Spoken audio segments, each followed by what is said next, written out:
Baik, Assalamualaikum warahmatullahi wabarakatuh. Kita masuk ke pertemuan keempat, yaitu tentang tabel dan form. Jadi masih dalam pengenalan HTML untuk mata kuliah pengembangan aplikasi berbasis web. Yang pertama kita bahas dulu masalah tabel. Jadi HTML table yaitu sebuah fungsi atau tag yang nanti kita gunakan, yaitu untuk membuat tabel yang terdiri dari baris dan kolom. Jadi ada baris dan kolom nanti yang bisa kita isi di situ dengan beberapa data yang kita akan tampilkan. Cuman biasanya ada lagi ya, itu untuk header atau untuk pengenalan judul dari sebuah tabel. Maksudnya tabel itu mau digunakan untuk apa? Misalkan data mahasiswa, nah itu diberikan heading atau header menggunakan TH ya. Oke, berikutnya tabel pada HTML itu setidaknya jadi minimal dibuat menggunakan beberapa tag, yaitu tag table yang diakhiri dengan slash table digunakan untuk memulai dan mengakhiri pembuatan tabel. Jadi kalau ada dua buah tabel yang berbeda, nah itu diawali dengan tabel dan diakhiri dengan slash table untuk membedakan antara tabel yang satu dengan tabel yang lainnya. Kemudian ada tr dan ditutup dengan slash tr atau table row, digunakan untuk membuat baris pada sebuah tabel untuk tr. Kemudian di dalamnya tr nanti, jadi di dalam setiap baris itu ada tag td dan slash td, atau bisa difungsikan untuk tabel data, digunakan untuk membuat mengisi data yang akan ditampilkan.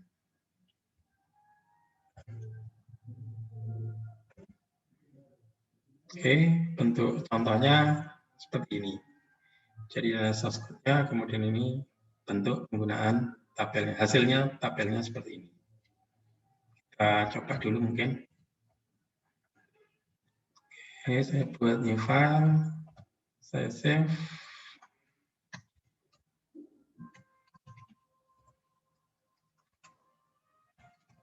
My table.html gitu kan.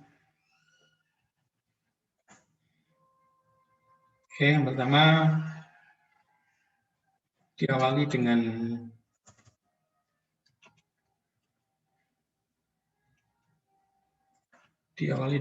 tag table.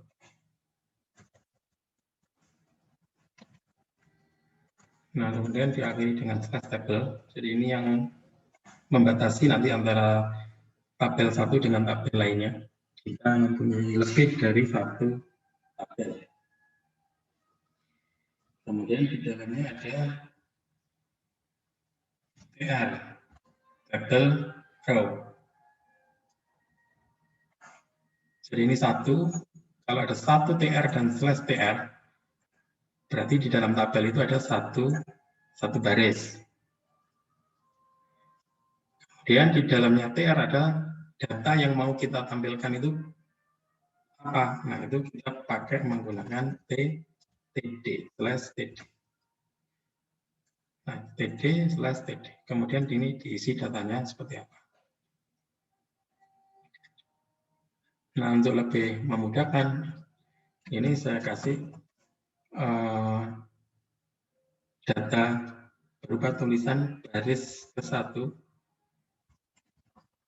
kolom 1. Artinya ini ada di baris ke-1, nanti td itu dia membentuk kolom-kolom ke-1. Kalau ditambahkan di bawahnya, nah ini akan menjadi baris ke-1, kolom ke-2. Begitu juga ketika ditambahkan berikutnya, yaitu baris ke-1, kolom ke-3. Seperti ini. Oke, saya coba Saya open.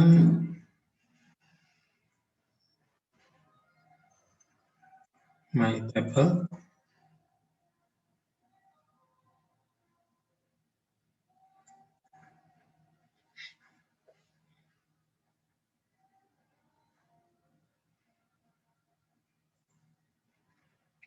Nah, bentuknya seperti ini.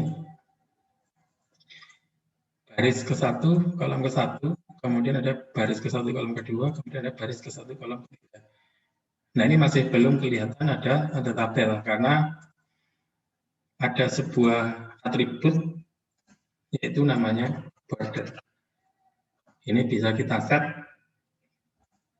supaya tampil bordernya, ya kita set 1 yang paling tipis bordernya.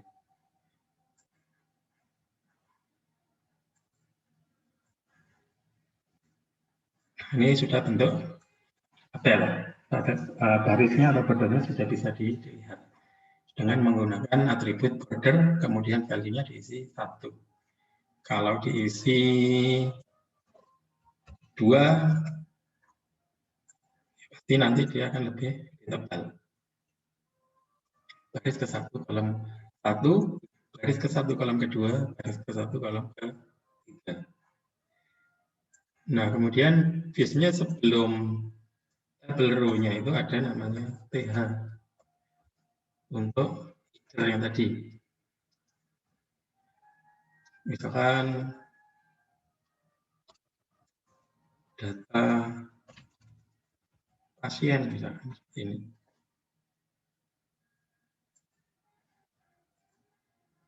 Nah, nanti dia sebagai pengenal tabel. Cuman masih ada 1 di sini. Harusnya kan dia ada di 3 kolom ini kita gabung menjadi 1. Nah, itu ada namanya call span. Jadi kolomnya nanti kita gabung menjadi 1. Jadi berapa kolom yang mau dijadikan 1? Berarti ada 3 kalau dilihat di sini. 1, 2, 3.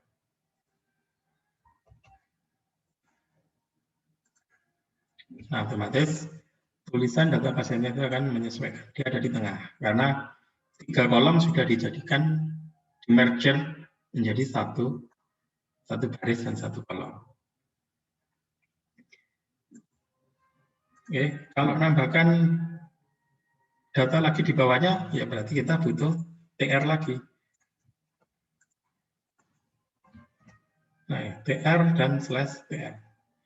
Berarti yang data yang di sini berarti baris kedua, kolom ke-1, di sini baris kedua, kolom kedua, di sini baris kedua, kolom ke-3. Itu terusnya. Nah, seperti ini.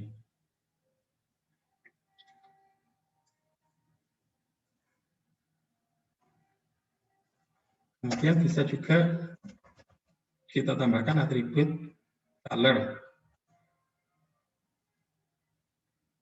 Misalkan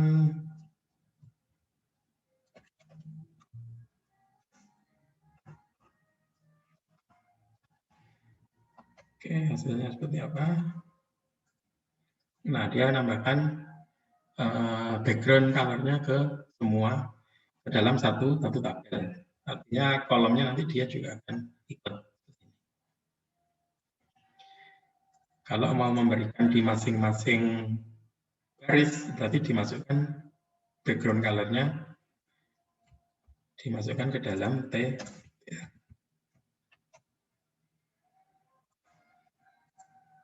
Nah, satu baris saja yang ada warnanya.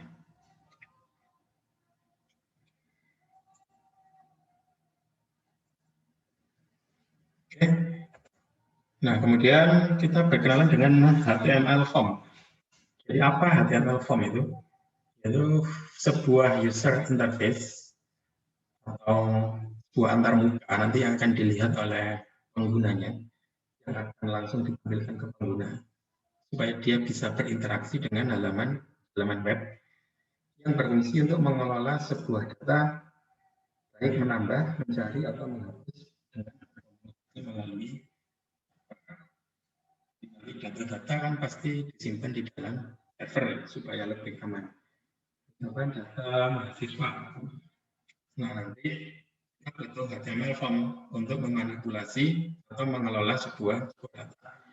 Jadi nanti bisa menambah data mahasiswa, bisa menghapus datanya, atau bisa mencari, atau bisa mengupdate, dan sebagainya. Jadi kita butuh HTML form. HTML form dibuat menggunakan tag form, kemudian diakhiri dengan slash form.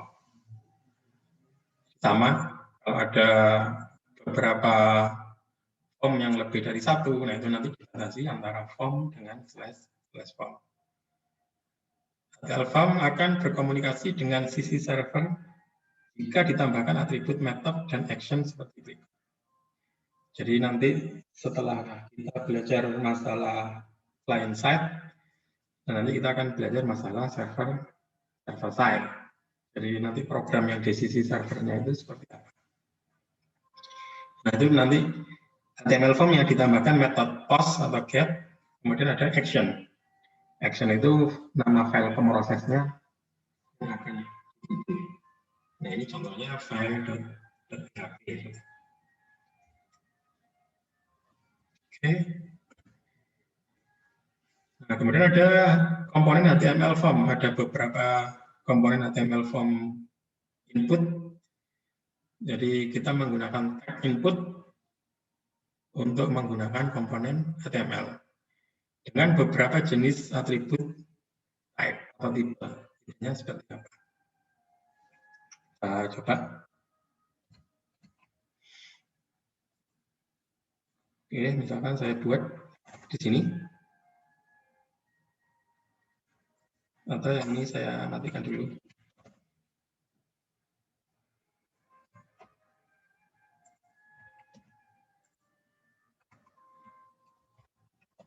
Oke, form. Nah, kemudian diakhiri dengan slash form.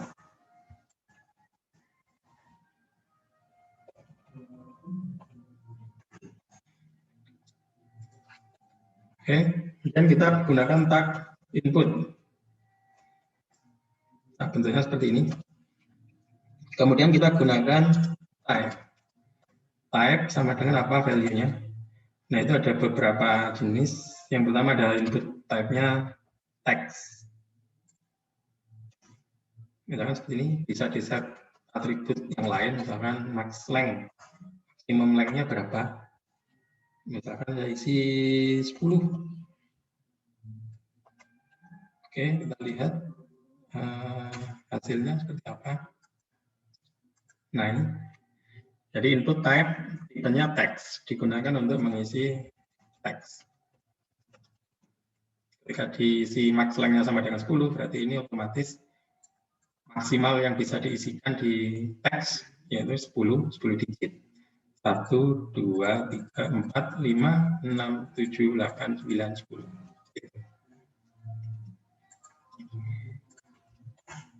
Kemudian saya kasih PR supaya pindah baris. Input type sama dengan number. Misalkan seperti ini, kita lihat hasilnya. Nah ini inputnya number. Nah dia disediakan tombol panah isian di sini.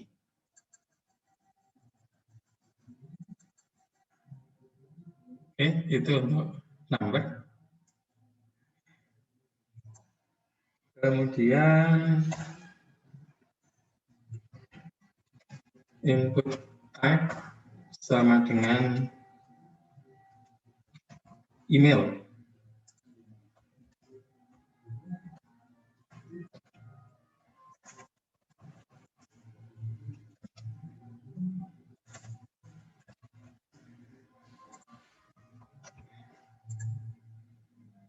Jalankan, nah ini ada. Ini masih sama, nanti ketika sudah ada tombol buttonnya baru kelihatan perbedaannya dengan teks yang biasa ini. Kemudian ada text, number, email. Berikutnya ada input type, checkbox. Nah, biasanya ini digunakan bersama-sama dengan value. Value-nya apa? Misalkan basket, misalkan hobi ya. Dan di sini diberi label basket seperti itu. Saya tambahkan di bawahnya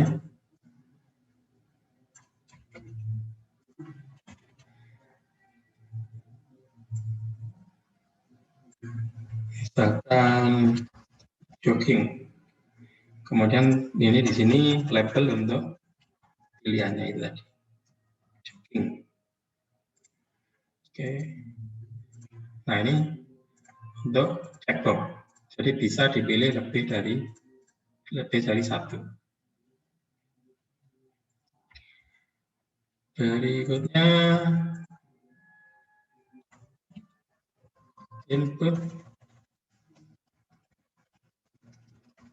type radio. Kemudian biasanya tidak dipilih dengan value yang akan dikirim ke server value-nya. Jadi bukan labelnya ini yang dikirim ke server, tapi ini value-nya. Misalkan value-nya B, kemudian value-nya J. Nah, ini sama. Jadi yang dikirim adalah value-nya yang ada di sini, bukan tulisan basket atau jogging di sini. Yang dikirim adalah B sama J. Oke, misalkan sekarang yang radio. Nah, ini sebuah input type yang digunakan untuk pilihan, tapi kita hanya boleh memilih salah satu. Misalkan jenis kelamin, value-nya pria. Oke, kemudian yang kedua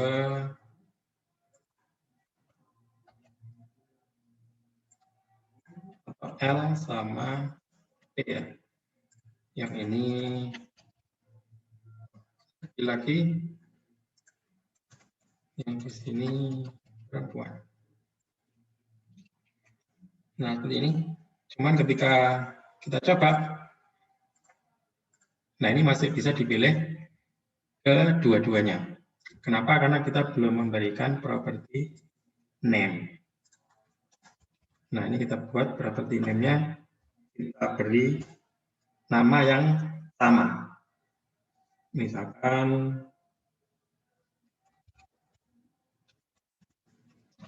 gender. Kemudian yang bawah juga kita beri nama yang sama.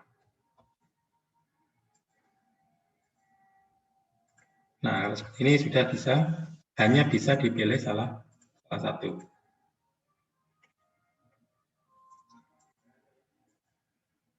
Oke, teks, email sudah, number, kemudian checkbox radio, kemudian ada input type hidden.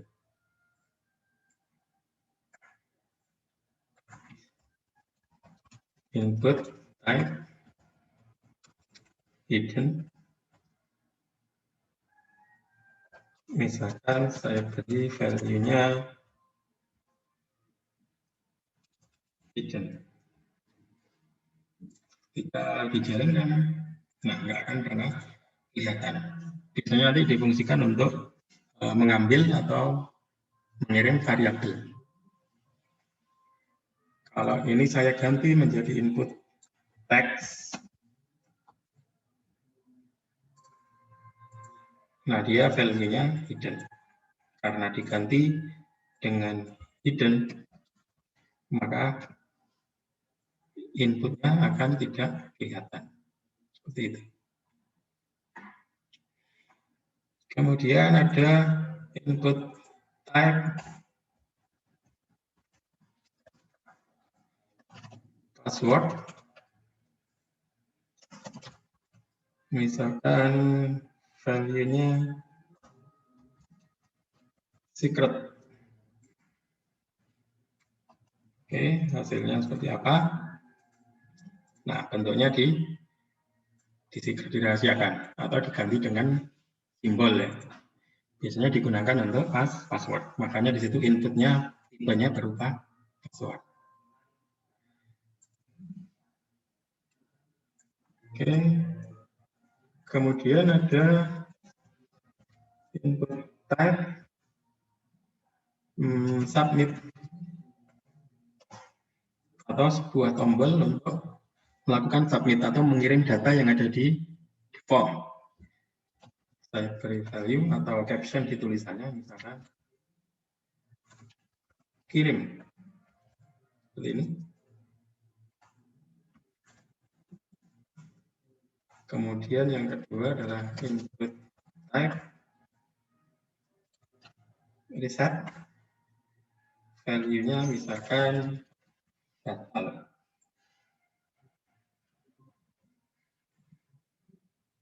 Oke, lihat. Oke, seperti ini. Jadi kalau ditekan tombol batal, nah dia akan mereset semuanya. Dikembalikan ke posisi awal, masih kosong. Tapi kalau akan kirim, nah ini karena input type-nya berupa number. Jadi dia otomatis melakukan validasi. Harus diisi dengan angka. Oke, setelah ini saya kirim lagi. Nah, ada validasi lagi. Please enter an email address. Jadi ada, kalau menggunakan teks tadi nggak akan pernah dicek. Kalau menggunakan email, nah ini akan dicek apakah formatnya sesuai dengan penulisan email.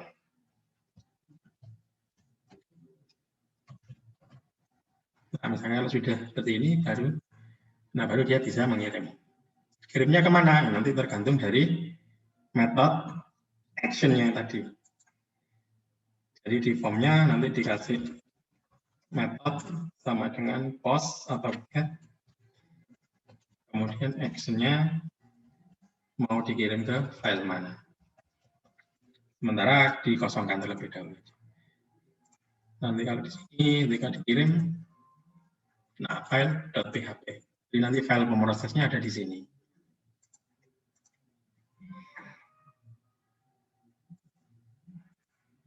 Itu tadi beberapa komponen HTML form input. Kemudian ada komponen HTML form select. Jadi digunakan untuk membuat pilihan dalam bentuk list dropdown. Ini ada pilihan dalam bentuk list. Dia bisa diklik, kemudian muncul ke bawah. Select digunakan bersama dengan child komponen atau komponen yang ada di dalam select, yaitu berupa option. Kita coba.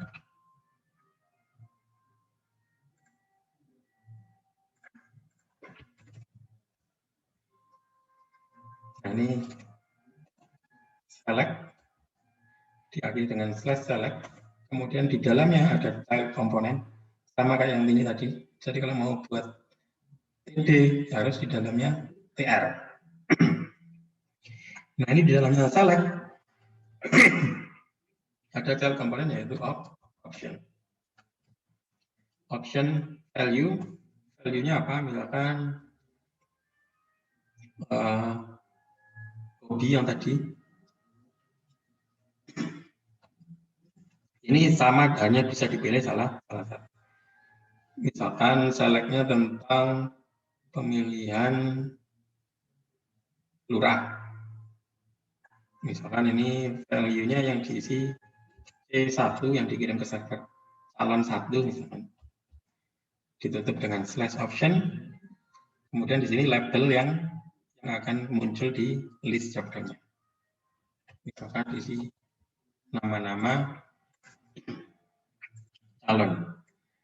Oke, jadi kalau ada 5 buah list, berarti diisikan masing-masing di sini. Jadi ada 5 buah option. Misalkan ini C2, C3, C4, C5.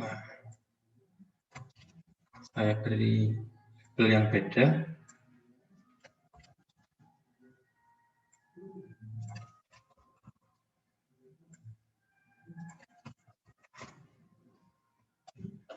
Oke, ini kita coba hasilnya. Nah, seperti ini. Kalau saya pilih Rovi, kemudian saya kirim, nah nanti yang dikirim ke server yaitu value-nya yang ada di sini. Berarti nanti yang dikirim adalah C2. Itu untuk tag select. Berikutnya text area. Jadi text area digunakan untuk membuat input tag yang mempunyai properti baris dan kolom. Jadi usernya bisa mengatur lebar dan tinggi. Contohnya saya buat di sini text area. Ya di sini adalah value-nya. Misalkan isikan komentar. Jadi kalau komentar kan biasanya panjang, makanya tidak menggunakan input text. Digunakan input text area supaya bisa diatur baris dan kolomnya. Barisnya misalkan ada 10 baris. Kemudian kolomnya misalkan ada 20.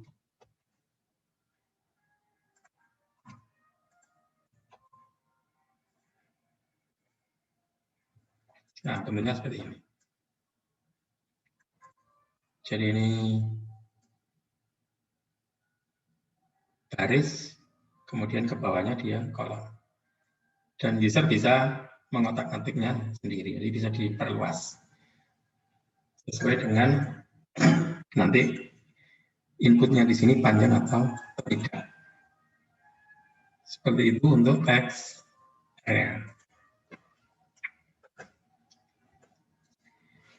Kemudian ada HTML form, label, legend, dan field set. Jadi kalau label digunakan untuk memberikan keterangan fungsi dari sebuah input.